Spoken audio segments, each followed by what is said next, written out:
అడవి పూలు పూసాయమ్మ ఎన్నేలా, ఇక ఆనందంతో పులకించేను ఈ నేల. అడవి పూలు పూసాయమ్మ ఎన్నేలా, ఇక ఆనందంతో పులకించేను ఈ నేల. మురిసింది మారెడాకు, మెరిసింది మావిడాకు, పొంగింది సిన్నవాగు ఇయ్యాల. జరుగులద్దింది జిల్లెడాకు, తడిసింది తమలపాకు, కొండగాలి అడవిని పెయ్యాల. అడవి పూలు పూసాయమ్మ ఎన్నెలా, ఇక ఆనందంతో పులకించేను ఈ నేల.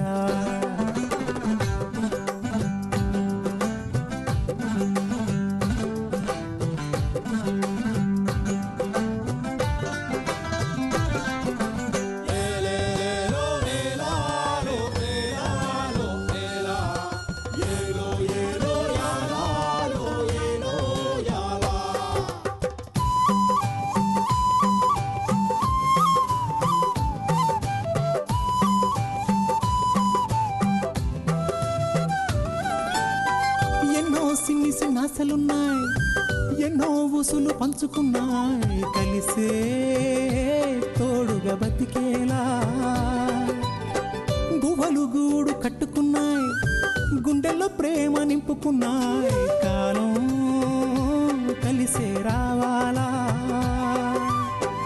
ఈ అడవే మా ఊరు, కారడవే కన్నూరు, ఈ చెట్టు సేమలు మాకు చుట్టాలే.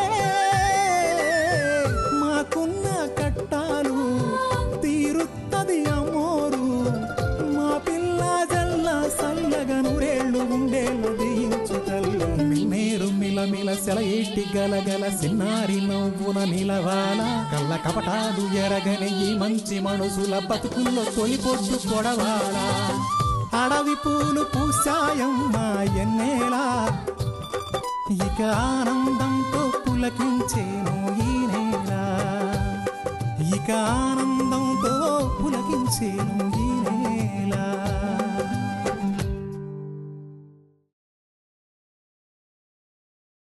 ఇంకెప్పుడు ఆడపిల్లను ఆడదను మాట్లాడారంటే చెప్పానుగా, ఆడే ఉంటారు, ఆడే. సిరిమ్మని మన ఇంట్లోనే ఉండమని అడగాలనుందయ్యా. పిచ్చిదానా, ఆలీసి అన్నింట్లో ఉండగలరేటే. ఇంకోసారి నా దారికి అడ్డు రావద్దు అని నేను చెప్పేది అదే. ఒంటరి పిల్ల, అమ్మ అయ్యా ఉన్నారో లేరో? ఎవరు లేరు, తను కూడా ఒక అనాథే.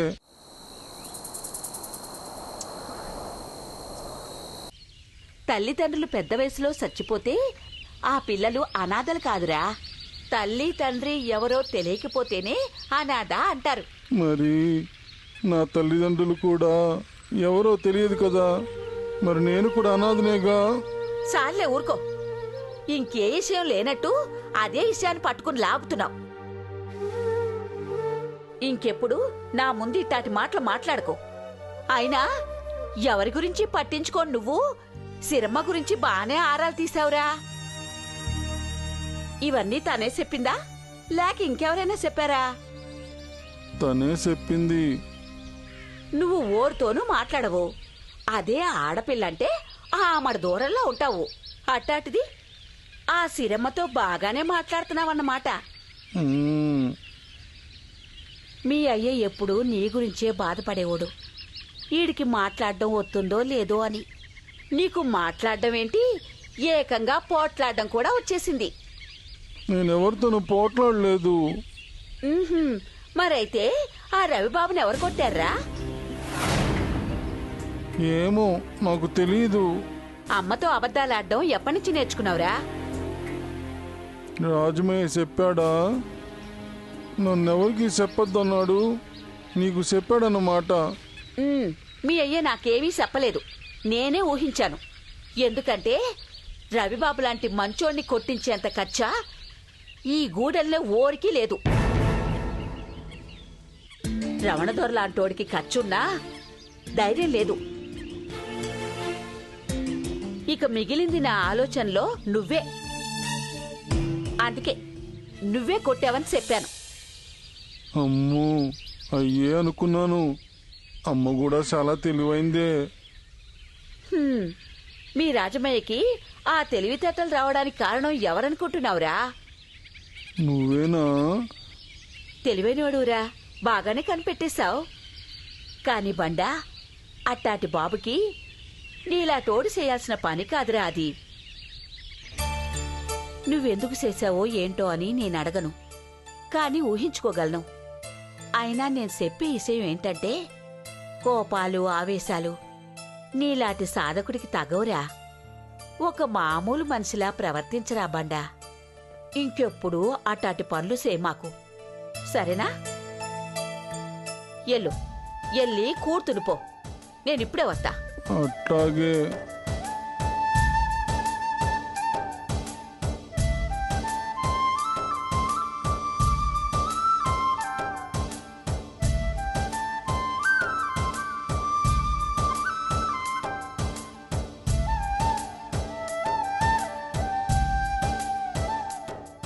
అమ్మా,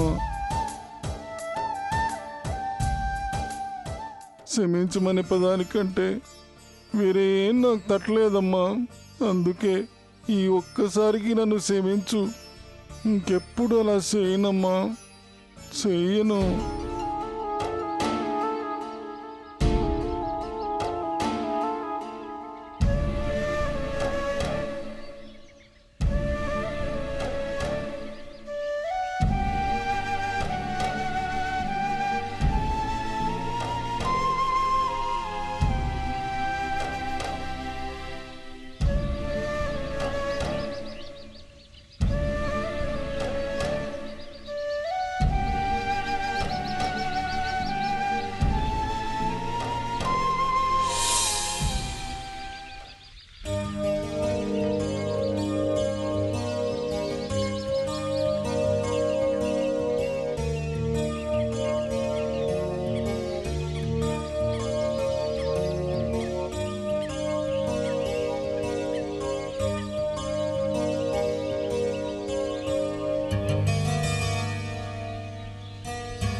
ఏంటి బావా, ఎక్కడి నుంచి చెప్తున్నావు?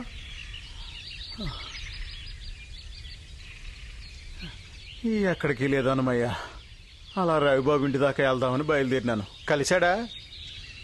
లేదురా, ఏడికో వెళ్ళినట్టున్నాడు. బహుశా ఏ గూడానికో వెళ్ళి ఉంటాడు. లేదు, ఇందాక బస్సులో వెళ్ళడం చూశాను. బహుశా పట్నం వెళ్ళుంటాడు.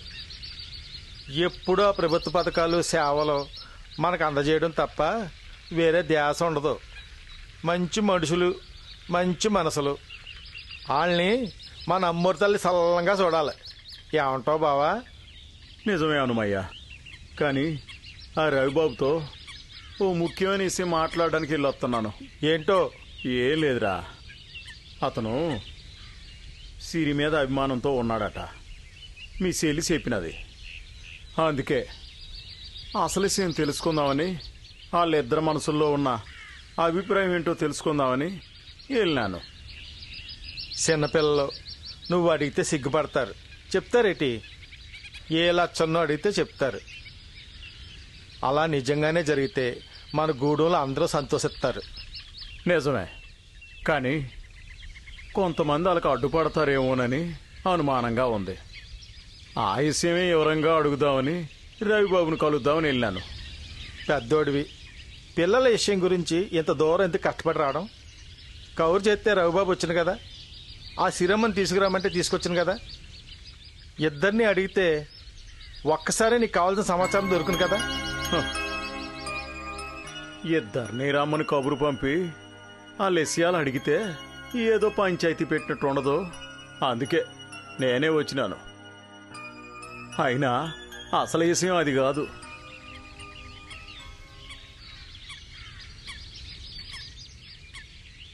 మరేటి బావా, చెప్పు.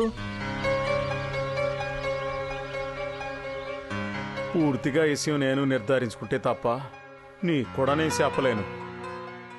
రాజం బావా, మరో రకంగా అనుకోకు. ఒక చిన్న విషయం నిన్ను అడుగుదాం అనుకుంటున్నాను. ఏటనుమయ్యా? అది అది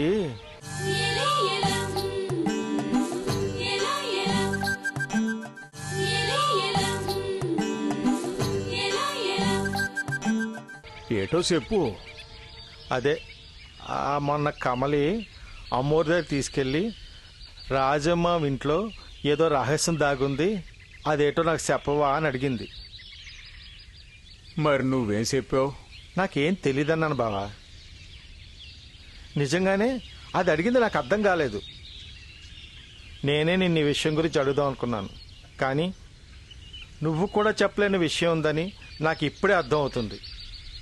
ఎందుకు రాజమయ్య, ఎప్పుడూ ఎవరికి ఎటువంటి అనుమానాలు అపార్థాలు లేని ఇంటి మీద ఎందుకు ఇన్ని అనుమానాలు ఎదురవుతున్నాయి? అదే నాకు అర్థం కావట్లేదు. ఏదేమైనా అంతా కాలమే నిర్ణయిస్తుంది. అందుకే నేను ఎదురు చూస్తున్నాను. ఎప్పుడూ తెలివిగా ఆశగా మాట్లాడేటోడివి ఇంత విరక్తిగా వేదాంతిగా మాట్లాడుతున్నావంటే నీలో ఎంత విషాదం గూడు కట్టుకుందో నాకు అర్థమవుతుంది. నువ్వు చెప్పే వరకు ఈ విషయాన్ని నేనే కాదు, నీ కొడుకు లచ్చన్న, మన గూడెంలో ఎవ్వరూ కూడా ఏమీ అడగరు. అది నీ మీద మాకున్న గౌరవం బావా. ఆ గౌరవం నిలబెట్టుకోవాలనేరా నా తాపత్రయం.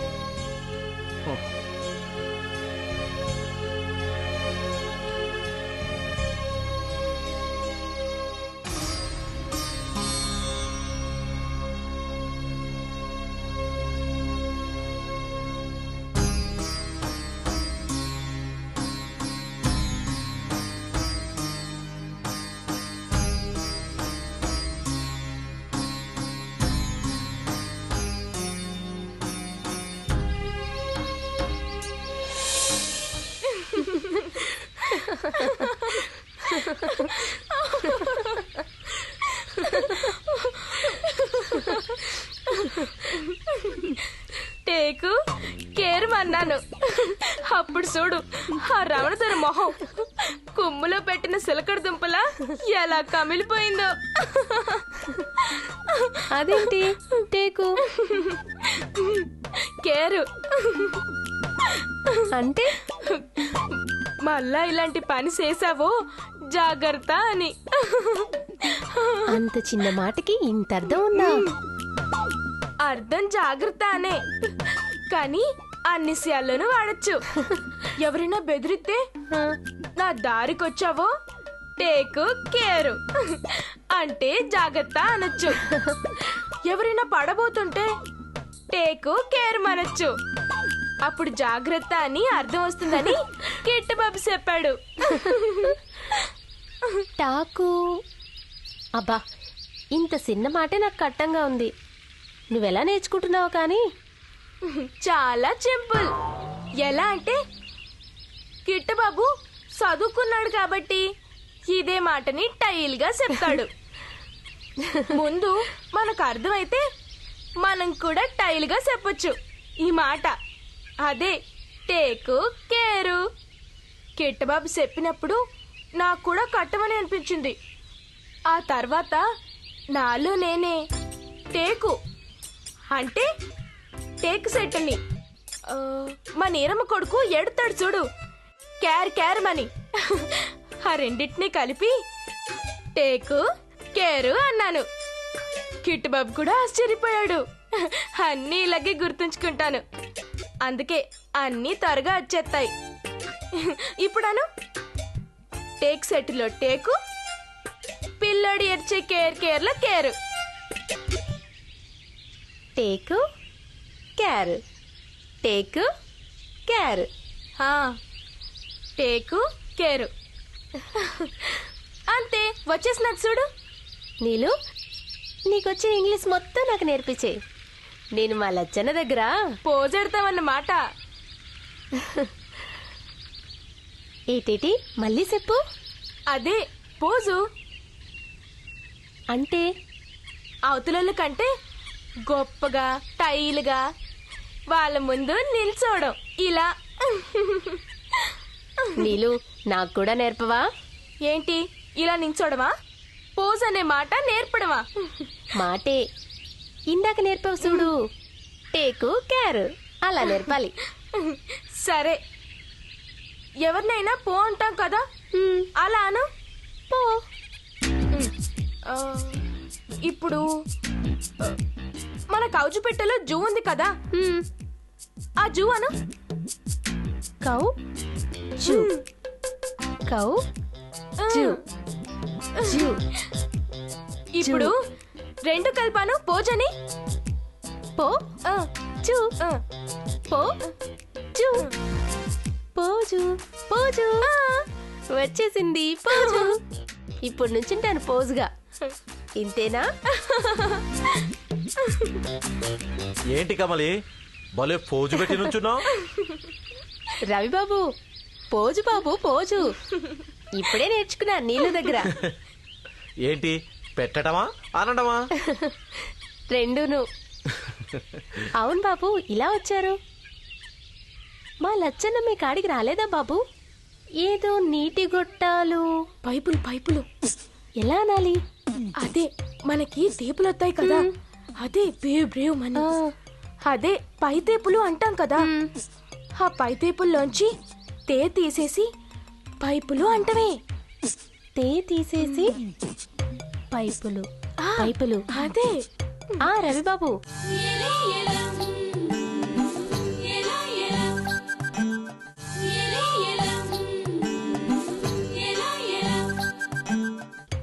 రవిబాబు, పైపులు వేయాలనుకున్నారంట కదా, అక్కడికి వెళ్ళలేదా?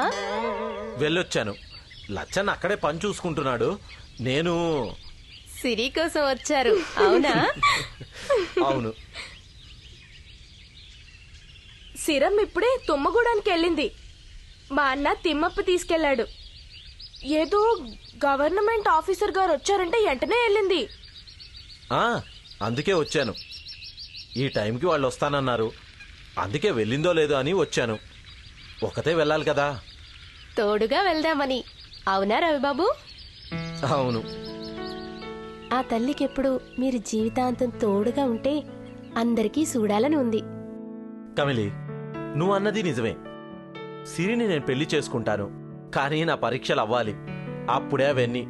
మీ పరీక్షలయ్యేలోపు సిరమ్మకి చాలా పరీక్షలొచ్చేలా ఉన్నాయి. త్వరగా పెళ్లి చేసుకోండి బాబు. మీ చదువు కూడా సిరమ్మే చదువుతుంది. ఏ నీలు? అవును బాబు. తప్పకుండా. సిరి ఉద్దేశం ఏంటో కనుక్కుని అలాగే చేస్తాను. నేను కొమ్ముగూడానికి వెళ్ళి సిరిని తీసుకొస్తాను, సరేనా?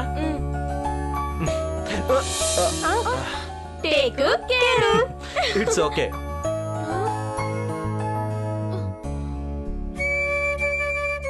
ఏదో కొత్త మాట అన్నాడే రై బాబు.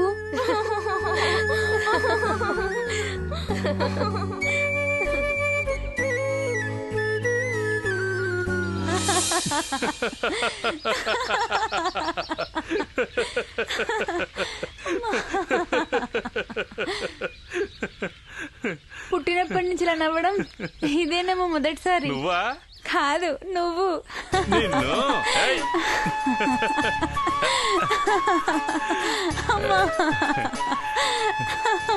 మళ్ళీ మనసు ఇప్పి ఆనందమైన యశాదమైన ఒకరితో పంచుకుంటే ఇంత సంతోషంగా ఉంటుందని మాత్రం మొదటిసారి తెలిసిందే. ఏదేమైనా ఇక నా జీవితంలో ఇటువంటి ఆనందాన్ని ఇంకెప్పుడు వదులుకోనే.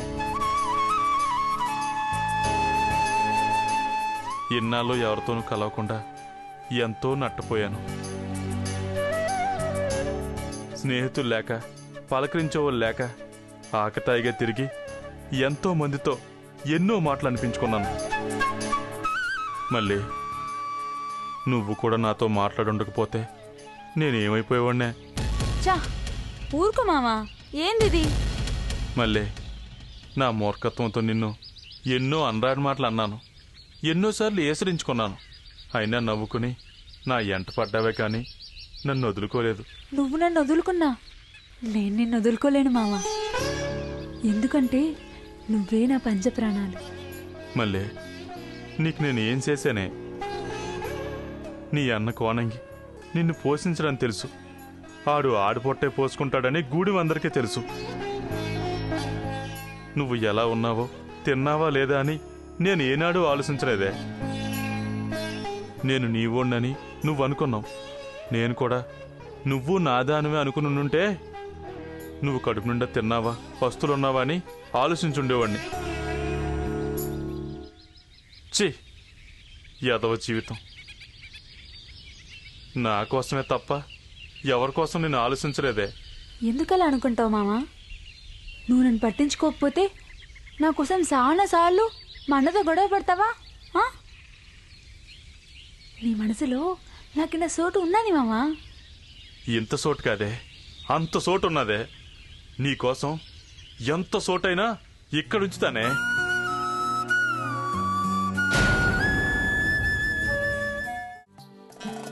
నన్నన్నారే నన్నన్నారే నన్నన్నారే రే తన నన్నన్నారే నన్నన్నారే నన్నన్నారే.